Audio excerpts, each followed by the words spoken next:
Tension, অভাব দূর হয় না। নামাজ পড়ি, রোজা রাখি, নফল ইবাদত করি, তবু অভাব দূর হয় না। অভাব দূর হয়ে যাবে। একটি কাজ করেন,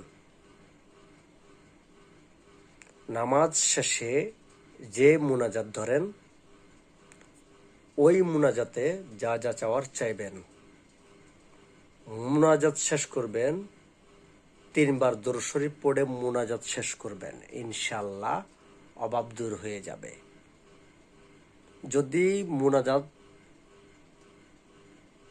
শেষ করার আগে আপনি 3 বার দরুদ শরীফ না পড়েন, আপনার অভাব দূর হবে না। যে ব্যক্তি মুনাজাতে দরুদ শরীফ 3 বার না পড়বে, তার দোয়া কবুল হয় না। দোয়া কবুল হবে, 3 বার দরুদ শরীফ পড়ে দোয়া শেষ করবেন, মুনাজাত শেষ করবেন। আল্লাহ হাফেজ।